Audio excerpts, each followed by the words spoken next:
Hello সবাইকে, আমি রিনি। আমার একটা নতুন ভিডিও আমাদেরকে অনেক ওয়েলকাম। তো গলার ভয়েসটা হয়তো একটু আলাদা লাগছে, কারণ প্রচণ্ড আমার দাঁতে ব্যথা, আমি ঠিকমতো কথা বলতে পারছি না। বাট ভিডিওতে ভয়েস দিতে হবে, যেহেতু আমি চ্যালেঞ্জ নিয়েছি তাই ভিডিও তো আপলোড করতেই হবে। তো এখানে সকালে ঘুম থেকে উঠে ফ্রেশ হয়ে আমি হেঁটে চলে এসেছি বাড়ি। তারপর এসে জিরে জল আর বাবা মার জন্য চা বসিয়ে দিয়েছিলাম। তো চা আর জিরে জলটা হতে একটু টাইম লাগবে, তার জন্য একটু ভালো যে না বাইরে একটু ঘোরাঘুরি করি। আর সকালবেলায় বেশ বাইরে ঘোরাঘুরি করতে ভালোই লাগে, সেরকম একটা রোদ ওঠে না, হালকা হালকা ঠান্ডা ঠান্ডাই থাকে। তো যাই হোক, তার এখানে জিরে জল হয়ে গেছিলো, চাটা হয়ে গেছিলো, চা দিয়ে দিয়েছিলাম বাবা মাদেরকে, আর আমার জন্য জিরে জল নিয়ে বসে পড়েছিলাম। তো জিরে জলটা খেয়ে দিয়ে তারপর ঘরটা সব পরিষ্কার করে বিছানা টিছানা তুলে এখানে আমি ঘরটা মুছে নিলাম।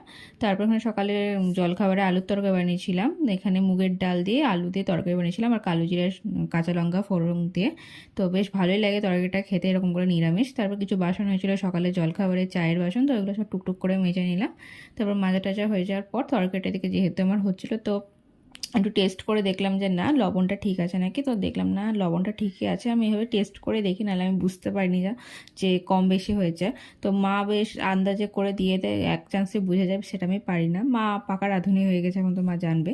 তো যাই হোক, তারপর এখানে বাসনগুলো আমি উবুর করে দিলাম। তারপর সব কাজ আমার কমপ্লিট মোটামুটি। তো জল খেয়ে নিলাম, যেহেতু গরমকাল প্রচুর জল খেতে। তারপর আমি স্নান করে চলে এসেছিলাম। আর এখানে দেখো দাদা কি করছে ওকে নিয়ে।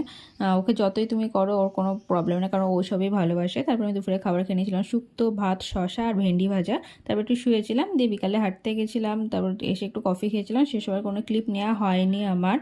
তারপর রাতে রুটির জন্য ময়দা মেখে নিয়েছিলাম এখানে, আর আলুর তরকারিও কেটে নিয়েছিলাম, কারণ মা ঠাকুমা একটা কাকিমার বাড়িতে বেড়াতে গেছিলো, তো ওদের আসতে অনেকটা রাত হচ্ছিলো। তো ভালো মতো না রুটির কটা ভেজে নিই আমি।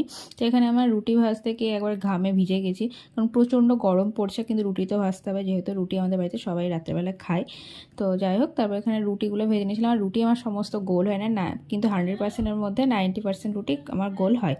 তো যাই হোক, যেহেতু আমি প্রত্যেকদিন রুটি ভাজি না, অতটা প্র্যাকটিস নেই, বাট আমার 90% রুটি গোল হয়। বলবো না যে খুব খারাপ হয় আমার রুটিগুলো। তো যাই হোক, তারপর এখানে আলু তরকারিটা আমি কেটে নিয়েছিলাম, মানে রুটি ভাজার আগে আলু তরকারি কেটে ময়দা মেখে একেবারে আমি রান্না করে ঢুকেছিলাম। যেখানে প্লেন আলু, ফুলকপি, তারপর টমেটো, কালো জিরে ফোড়ন, কাঁচা লঙ্কা দিয়ে একটা নিরামিষ তরকারি করেছিলাম। তারপর রাতে কিছু বাসন হয়েছিল, সেগুলো মেজে নিলাম, কারণ তরকারির বাসন, তারপর চায়ের বাসন সব ছিল। তো ওগুলো সব মেজে নিলাম। গরমকাল বলে বাসনটা মেজে নিলাম, শীতকাল হলে হয়তো একটু করে আমি লাগতো, কারণ শীতকালে জলটা প্রচণ্ডই ঠান্ডা লাগে, ভালোও লাগে না। তো যাই হোক, রাতে খাবার খেয়ে নিয়েছিলাম চিড়ে দই, রাতে জোয়ান জলটা খেয়ে ঘুমিয়ে পড়েছিলাম। দেখাচ্ছি খুব তাড়াতাড়ি নেক্সট।